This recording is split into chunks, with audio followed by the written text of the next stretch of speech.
आइए देखते हैं आज का जो हमारा नेक्स्ट टॉपिक है वो हमारा है थायराइड हार्मोन। ठीक है, तो जब थायराइड हार्मोन के बारे में देखते हैं तो जानते हैं कि थायराइड जो हमारा हार्मोन है ये पैराथायराइड हार्मोन के बाद में आता है। ठीक है,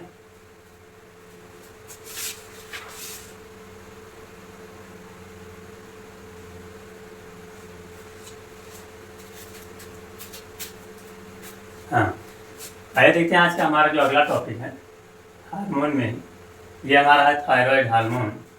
ठीक है, तो जैसा कि हम जानते हैं कि थायराइड जो हमारा हार्मोन होता है ये एंडोक्राइन ग्लैंड यानी कि अंतःस्रावी ग्रंथियों की सबसे बड़ी ग्लैंड है। यानी कि इसमें बताया जाए तो ये जो हमारा हार्मोन है ये अंतःस्रावी ग्रंथ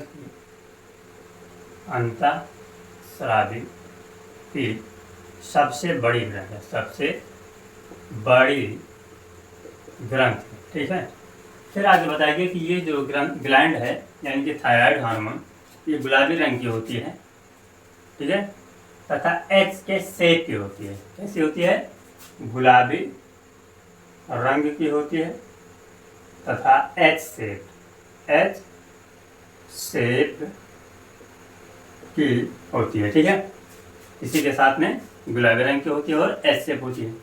दूसरा इसमें नेक्स्ट पॉइंट बताया गया, तो पहला है दूसरा में इसमें बताया गया कि ये जो हार्मोन होता है थायराइड हार्मोन ये हमारी बॉडी में थायरॉक्सिन का सिक्रेशन करता है।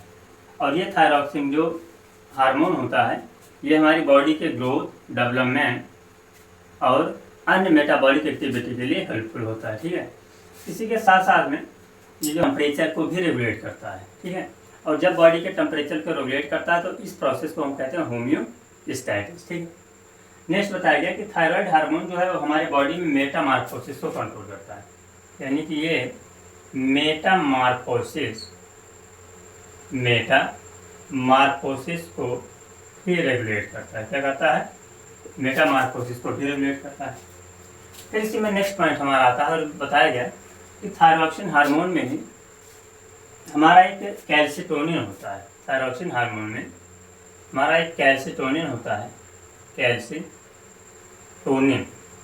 कैल्सिटोनिन हार्मोन होता है जो कैल्शियम के लेवल को रेगुलेट करता है। ये लेवल को रेगुलेट करता है। ठीक है, तो ये अब यदि इसके डिसऑर्डर मीन्स यदि इसके डिजीज के बारे में बात करें तो जैसा कि हम जानते हैं थायराइड हार्मोन में जो सबसे पहला डिजीज है वो है जड़ मानवता, जिसे हम कहते हैं क्रेनिक डिजीज। तो इसमें बताया गया कि इस डिजीज में जो शिशु अवस्था होती है, भ्रूण की अवस्था में जब थायराइड हार्मोन की कमी हो जाती है तो इम्ब्रियो में यानी कि भ्रूण में जो पल रहा बच्चा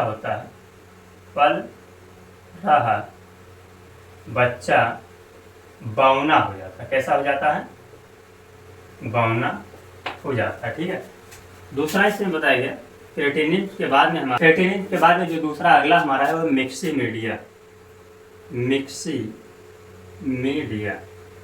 तो मिक्सीमीडिया डिजीज में बताया गया कि मिक्सीमीडिया डिजीज में थायरॉक्सिन हार्मोन की कमी हो जाने से हमारे जो बॉडी की लेयर होती है उसमें म्यूकस का डिपोजिशन होता है।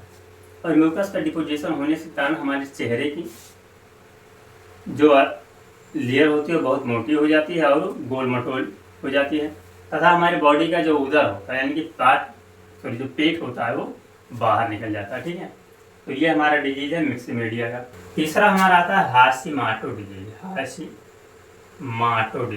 तो जैसा जानते हैं कि हाशिमोटो डिजीज एक इस प्रकार का डिजीज है जिसमें बताया गया कि जब थायरॉक्सिन हार्मोन की कभी कभी वृद्धावस्था में जो हमारे बॉडी में चोट लग जाता है तो चोट लगने के कारण जो थायरॉक्सिन हार्मोन की सिक्रेशन होता है हमारे ब्लड में इतना कम हो जाता है कि हमारे ब्लड में उपस्थित जो रिसेप्टर होते हैं उसको पहचान ही नहीं पाते कि इसमें थायरॉक्सिन हार्मोन प्रेजेंट है या नहीं। इस तरह से क्या होता है कि धीरे धीरे उसमें थायरॉक्सिन हार्मोन के अगेंस्ट एंटीबॉडी बनने लगती है और वो थायरॉक्सिन हार्मोन को क्या कर देती है? नष्ट कर देती है। ठीक है, तो इसी को हम कहते हैं हाशिमोटो डिजीज। चौथा इसमें बताया गया कि एक सिंपल ग्वाइटर डिजीज होता है जो कि हम लोग जानते हैं कि जो ग्वाइटर डिजीज होता है किसकी कमी से होता है? तो ये हमारा होता है आयोडीन की कमी। ठीक है, तो यहाँ पर ये था हमारा थायराइड हार्मोन। नेक्स्ट हम देखते हैं पैराथायरॉयड हार्मोन, यानी कि अभी हमने देखा थायराइड। दूसरा हम देख रहे हैं जो पैराथायरॉयड हार्मोन होता है, तो ये थायराइड हार्मोन में धंसी होती है तथा इनकी संख्या 4 होती है। कितनी होती है? इनकी संख्या जो बताया गया ये कितनी होती है? 4 होती है। ठीक है, आगे इसमें बताया गया कि जो थायराइड हमारा पैराथायरॉयड हार्मोन होता है, तो ये पैराथायरॉयड हार्मोन जो है वो हमारी बड़ी आंत के द्वारा क्या करता है? कैल्शियम का एब्जॉर्प्शन करता है। एब्जॉर्प्शन करने से ये हमारे बॉडी में पेशियों का अनावश्यक उत्तेजना के कारण ऐंठन, फिर हमारे बॉडी में ठंड लगना या पसीना आना, ठीक है, ये सारी क्रियाएं क्या होती है? पैराथायरॉयड हार्मोन से होती है। ठीक है, तो ये तो थे हमारे जनरल टॉपिक पैराथायरॉयड हार्मोन के। अगर पैराथायरॉयड में बात देखें तो इसमें केवल 2 डिजीज आते हैं। एक आता है टिटैनी। तो टिटैनी डिजीज में बताया गया कि जब पैराथायरॉयड हार्मोन, यानी कि टिटैनी डिजीज में बताया गया कि जब पैराथायरॉयड हार्मोन की कमी हो जाती है तो हमारी बॉडियों में अनावश्यक उत्तेजना के कारण तंत्रिकाओं में अनावश्यक उत्तेजना के कारण हमारी मसल्स यानी मांसपेशियां ऐंठने लगती है, शरीर में कंपन होने लगता है, अचानक पसीना छूटने लगता है और ठंडने लगती है, यानी कि हमारी। दूसरा इसी में एक और डिजीज बताया गया जिस डिजीज का नाम है ओस्टियोपैरासिस।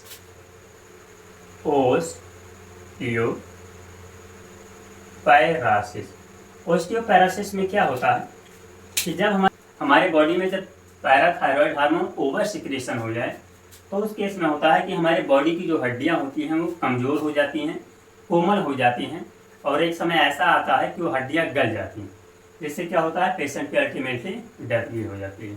तो ये नेक्स्ट हम देखते हैं एड्रिनल ग्लैंड। ठीक है, तो जैसा कि हम जानते हैं कि एड्रिनल जो ग्लैंड होती है ये हमारे बॉडी में किडनी के ऊपर पेयर के रूप में पाई जाती है। अर्थात हम ये कह सकते हैं कि जो एड्रिनल ग्लैंड है ये हमारी बॉडी में, मान लें कि किडनी क्या है? किडनी है, तो किडनी के ऊपर एक पेयर के रूप में पाई जाती है। अर्थात कहने का तात्पर्य यह हुआ कि सबसे ऊपर जो हमारा होता है वो कॉर्टेक्स रीजन, यानी कि एड्रिनल कॉर्टेक्स होता है, और नीचे जो यहाँ पर होता है मेड्यूला। ठीक है ना, जिसका फंक्शन अलग अलग होता है, देखेंगे।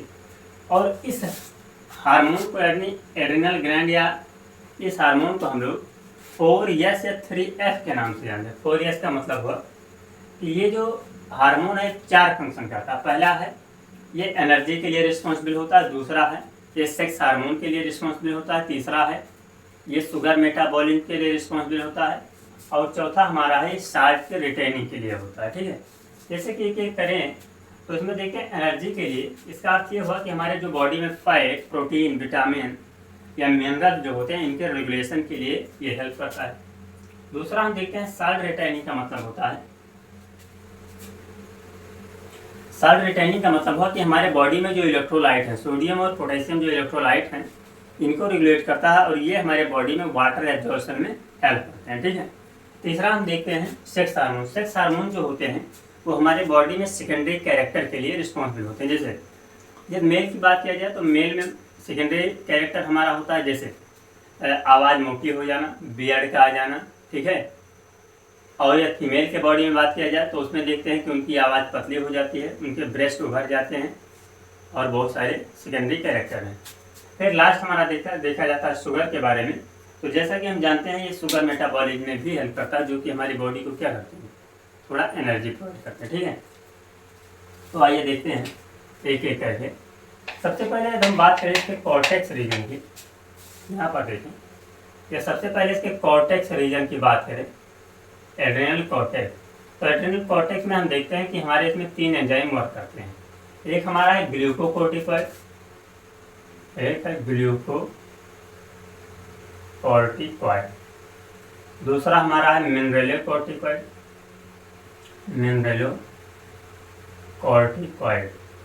और तीसरा हमारा है सेक्स हार्मोन। और यदि मेड्यूला की बात किया जाए, मेड्यूला रीजन की, तो मेड्यूला में हमारा एक ही होता है, और वो क्या होता है?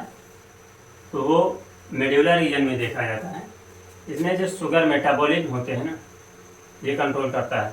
अर्थात हम ये कह सकते हैं ये जो हमारा ग्लूकोकॉर्टिकॉइड है तो ये एनर्जी के लिए रिस्पॉन्सिबल होता है, जिसमें फैट, विटामिन, प्रोटीन, मिनरल्स जो होते हैं ये रेगुलेट होते हैं।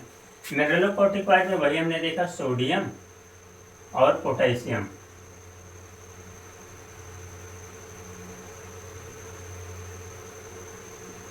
सोडियम और पोटेशियम होता है। सोडियम पोटेशियम का मतलब होता है कि इसमें वाटर का एब्जॉर्प्शन होता है जो इलेक्ट्रोलाइट के रूप में होते हैं। सेक्स हार्मोन में हमने देखा कि ये जो सेकेंडरी कैरेक्टर हमारे होते हैं वो हो गए।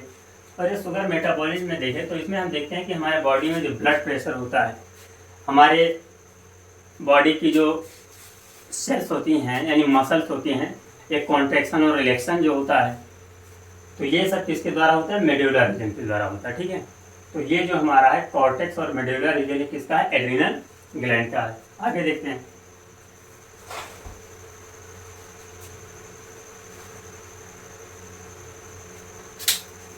हाँ, अब आते हैं, देखते हैं एक एक करके इसके डिजीज के बारे में। तो जैसे इसमें सबसे पहला डिजीज बताया गया है, पहला डिजीज इसका है एडिशन डिजीज, एडिशन रोग। और एडिशन रोग में यही बताया गया है कि डिजीज में क्या होता है कि हमारी बॉडी में वाटर की कमी हो जाती है, इलेक्ट्रोलाइट की कमी हो जाती है, जिससे बॉडी डिहाइड्रेटेड हो जाती है। और बॉडी डिहाइड्रेटेड होने के कारण हमारे जो ब्लड में होता है, ब्लड यानी कि हमारी जो बॉडी में ब्लड होता है, उस ब्लड में शुगर का लेवल भी डाउन हो जाता है। तो इस डिजीज को हम लोग कहते हैं एडिशन डिजीज या एडिशन रोग। दूसरा हमारा है कुशिंग रोग। दूसरा हमारा है कुशिंग। जो कुशिंग रोग है इसमें बताया गया, कुशिंग रोग में बताया गया कि कुशिंग रोग इस प्रकार का डिजीज होता है जिसमें एक कोर्टिसोल हार्मोन होता है जिसकी कमी हो जाती है। तो कमी होने के कारण क्या होता है कि हमारे बॉडी में जो हमारे चेहरे की अस्थियां हैं यानी कि जो लेयर होती है, तो इसमें म्यूकस के डिपोजिशन होने के कारण चेहरे की जो लेयर हमारी होती है बहुत मोटी हो जाती है, फूल जाती है। ठीक है, और अल्टीमेटली वो गोल मटोल हो जाती है। तो इस प्रकार के डिजीज को हम कहते हैं कुशिंग डिजीज। ठीक है, तीसरा इसी में हम देख रहे हैं, नेक्स्ट रोग हमारा है, तीसरा हमारा है एड्रिनल वेरिलिज्म। एड्रिनल वेरिलिज्म, वेरिलिज्म। एड्रिनल वेरिलिज्म एक ऐसा डिजीज है, एड्रिनल वेरिलिज्म में जो सेक्स हार्मोन हमारे होते हैं, जब इनका ओवर सिक्रेशन होता है, तो ओवर सिक्रेशन होने के कारण जो हमारी इसमें लड़कियां होती हैं यानी कि फीमेल बॉडी जो होती है, तो फीमेल बॉडी में मेल जैसे कैरेक्टर हो जाते हैं। ठीक है, यानी कि एड्रिनल वेरिलिज्म में जो फीमेल की बॉडी होती है, उस फीमेल की बॉडी में मेल वाले सेकेंडरी कैरेक्टर उत्पन्न हो जाते हैं। ठीक है, जैसे आवाज़ मोटी हो जाना, बियर्ड यानी दाढ़ी मूंछ आ जाना, और बहुत सारे कैरेक्टर होते हैं जो कि एड्रिनल वेरिलिज्म में आते हैं। और चौथा इसमें जो नेक्स्ट डिजीज है, नेक्स्ट इसमें है गायनिकोमैस्टिया। गायनिकोमैस्टिया, तो गायनिकोमैस्टिया जस्ट अपोजिट है। गायनिकोमैस्टिया में बताया गया कि इसमें जो हमारा एस्ट्रोजन हार्मोन होता है, एस्ट्रोजन हार्मोन किसमें होता है? तो जैसा कि हम लोग पढ़ गए चुके हैं कि एस्ट्रोजन हार्मोन जो फीमेल बॉडी होती है उनका सेक्स हार्मोन है, जो कि फीमेल के अंदर सेकेंडरी कैरेक्टर को डेवलप करता है।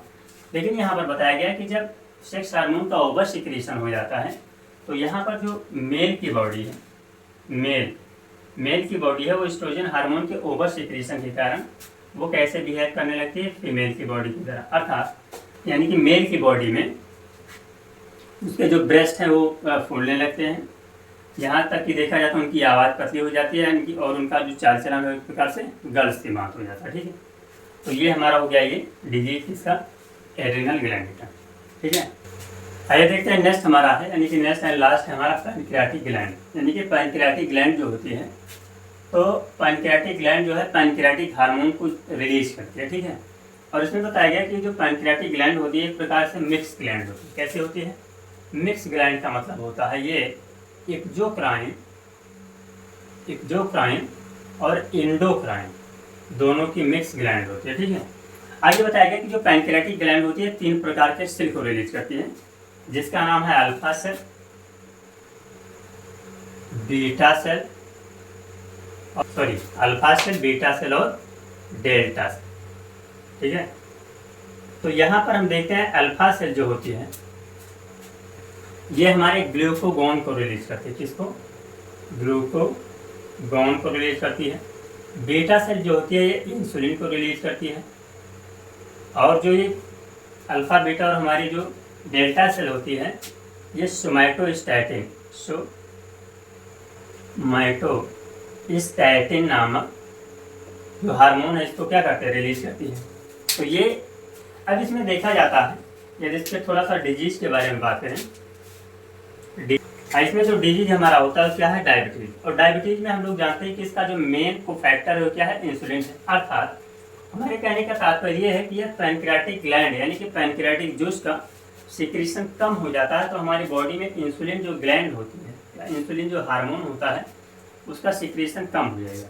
अर्थात यदि हमारी बॉडी में इंसुलिन का सिक्रीशन कम हो जाएगा, इंसुलिन की मात्रा कम बनेगी, तो हमारे बॉडी में शुगर का लेवल बढ़ जाएगा। और शुगर का लेवल बढ़ जाएगा तो इस प्रकार के बढ़े हुए लेवल को हम क्या कहते हैं, डायबिटीज डिजीज कहते हैं। ठीक है, अर्थात यही हमने देखा, जब इंसुलिन का लेवल डाउन हो जाएगा तो बॉडी में शुगर का लेवल बढ़ जाएगा, यानी कि इंसुलिन शुगर को डाइजेस्ट कम कर पाएगी और क्या बड़े हो जाएगा, मधुमेह डिजीज हो जाएगा। क्या हो जाएगा, मधुमेह डिजीज हो जाएगा। लेकिन यहीं पर देखते हैं कि ये जो ग्लूकागॉन होता है ये क्या करता है, तो ये ग्लूकागॉन जो हमारे बॉडी में सेल होती हैं, सेल टिश्यू होती हैं, तो ये सेल टिश्यू में क्या करता है, शुगर के लेवल को बढ़ाता है। ठीक है ना, अर्थात कहने का तात्पर्य है कि जो इंसुलिन होता है वो हमारे बॉडी में ब्लड में शुगर के लेवल को बढ़ाता है, और जो ग्लूकागॉन होता है ये हमारे बॉडी में जो टिश्यू होती हैं, सेल होती हैं, उसमें शुगर के लेवल को इंक्रीज करता है, बढ़ाता है। ठीक है, तो ये हमारा दोनों हो गया किसका, पैनक्रियाटिक ग्लैंड में इसका बेस्ट एग्जाम्पल हो गया। अब इसके बाद जो हमारा नेक्स्ट आता है, इसके बाद हमारा जो अगला आता है उसका नाम है गोनाइड। जैसे कि हम लोग पढ़ते हैं ना, नेक्स्ट हमारा है गोनाइड के बारे में देखेंगे। तो गोनाइड के बारे में थोड़ा सा हमें देखना है। जो गोनाइड होता है, गोनाइड के बारे में हम लोग जानते हैं, गोनाइड मोस्टली जो होता है वो 3 प्रकार से देखते हैं। एक होता है मेल में टेस्टिस होता है, एक होता है फीमेल में ओवेरी होता है, और नेक्स्ट जो लास्ट हमारा है वो हमारा होता है फीमेल बॉडी का सेक्स ऑर्गन, फीमेल बॉडी का सेक्स ऑर्गन जिसे हम कहते हैं ओवेरियन।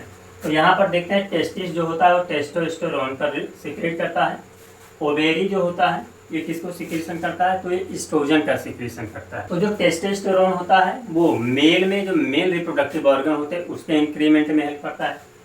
ओवेरी होता है जो क्या करता है, एस्ट्रोजन को रिलीज करता है, ये फीमेल रिप्रोडक्टिव ऑर्गन को इंक्रीज करता है। और नेक्स्ट हमारा है क्या होता है, प्रोजेस्टेरोन।